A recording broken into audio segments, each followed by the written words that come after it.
Coming up on Mountain News this morning, one Eastern Kentucky family is homeless after a huge rock came crashing near their home. And a major road project in Perry County is on schedule to wrap up its first phase by the end of this year. And the message from a hacked road sign leaves drivers stunned in southern Kentucky.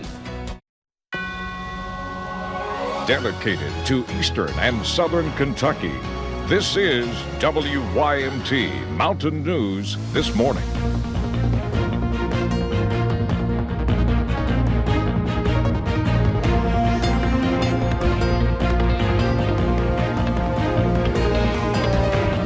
Good morning. It is 4:59. I'm Will Puckett. And I'm Madison Pergram. Thank you for tuning in to Mountain News this morning on this Friday. Madison, the weekend is on the horizon. Well, it's right there. Your weekend's coming soon. Well, yes. you have games tomorrow. But We do have some ball games tomorrow. The Bobby Keith Classic over at Clay County. And it's good that we're going to be inside because today and tomorrow we're going to get a little bit soggy. Let's bring Brandon in this morning and give us a better idea of just what to expect on that timing. Brandon, good morning. Good morning. Actually, some things have changed a little bit, at least for today. We should stay mainly dry today, cloudy, kind of dreary, but a few showers could be around a little bit later on today. Let's talk about it. Satellite radar loop the last 6 hours. You see it off in the distance, but by the time it gets closer to the mountains, it kind of starts to fizzle, hitting some drier air. So a few spots this morning that might see a little bit of sunshine early, but it's mainly cloudy skies for much of the day. Not too much going on right now outside the WYMT studios here in Hazard. Temperatures, the Hazard sensor went back to sleep on us, but everybody mostly in the 50s this morning, except for Middlesboro there. They're hanging on to those 40s there, but big difference from this time yesterday. Look at that. 10, 15, 20, almost 30 degrees warmer in some spots than it was this time yesterday. Your out the door forecast. We are going to see stray chances for showers, so take the umbrella with you just in case you run into one of those chances. But for the most part, temperatures are just going to be very mild and very breezy too. We could see winds gusts as high as 40 miles per hour at times today, so be careful of that. We'll talk about the extended forecast here in just a little bit. Madison. Thank you, Brandon. Well, homeless, that is what one Clay County family is this morning following a rock slide. Yeah, it happened late last month. Mud and trees are all that is holding back a massive boulder that will level the home if it busts loose. WYMT's Connor James talked to the family who is trying to figure out what they will do next. This small house along Highway 11 has been a home for more than a decade. I think 10 or 11 years, give or take. Angela Combs once lived here. Yeah, yep, it sure is. Once lived. And it's scary. Because she doesn't anymore. It started out like a low rumble, like a thunder. And then all of a sudden he says run and the house starts shaking. So I grabbed the baby and come to the porch. A massive boulder broke free from the mountainside. Yep. Angela's husband watched it unfold through the kitchen window as other rocks darted by the house. This is where that rock, I guess it broke off of some of that whenever it fell. And as you could tell by the little marks where it's coming down the ground, it was kind of headed towards, that's my daughter's bedroom, but it went that way instead. Smaller rocks took out cages and this shack, but the boulder itself came to a halt right before hitting the house. I'm very thankful. I know that wasn't nothing but the Lord stopped that. Yeah, we're very thankful. Thankful, but the house is no longer livable. Nope. In the meantime, they're living with family. But since this is on private property, the county or state cannot help. No, they said where it was on our property, that they wasn't really much that they could, really do about it. And their insurance won't cover the damage. Yes, I got told that eventually the house would be in the road.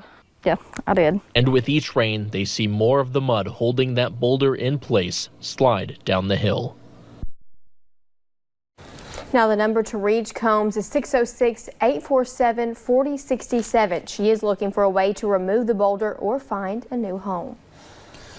Well, 2020 should bring the end to Phase 1 of the Kentucky 15 expansion project. The Transportation Cabinet has been at work on this for the past couple of years.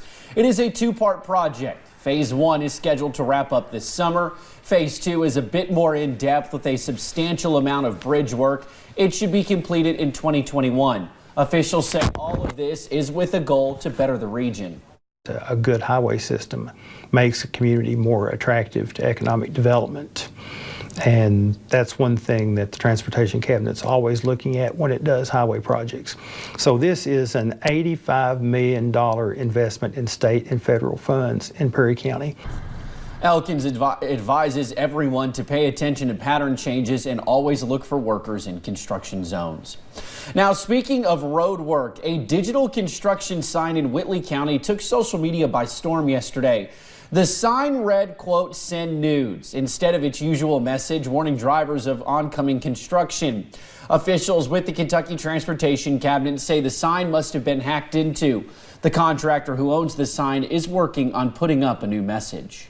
It's not okay, and it should be a message to the road department to take better security precautions.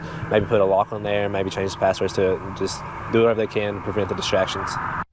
KYTC officials did say this has happened across the state and nation, but never here in the mountains. And new this morning, Laurel County deputies say they found a 5.5-month-old baby alone on the side of the road Thursday. A 911 caller said she saw Destiny McQueen running down Vaughn Ridge Road and what appeared to be a child lying in the road. Deputies say they later found the infant about 1 mile away. While talking to the mother, deputies say she started talking about a second child. They say the 2-year-old was found at home with Michael August. Deputies say he was under the influence at the time, and police say due to the temperatures outside and inside the home, both children were checked out by paramedics. Both McQueen and August are charged with wanton endangerment, among other charges. And meanwhile, an East Tennessee man is also facing charges, arrested on charges relating to a minor. Kenneth Powers was arrested earlier this week in Campbell County. Investigators say between March and April of last year, he sent explicit messages to an underage girl trying to get her to have sex with him. He is being held in the Claiborne County Jail on a $10,000 bond. Well, officials with the Claiborne County Animal Shelter are warning people about a scam this morning. Earlier this week, shelter leaders took to social media saying that people are posing as animal control officers and picking up animals, allegedly to take them to the shelter. They say this is not the case and Claiborne County does not have animal control officers. If someone approaches you saying they are representing them, officials ask you to call the shelter or police. Well, thank you for getting your day started with us right here on Mountain News This Morning. Coming up, new numbers show the cleanup of natural disasters cost the United States a record amount of money last year. Rain chances could pick up for some today along with the temperatures. I'll track it all out for you in about 3 minutes.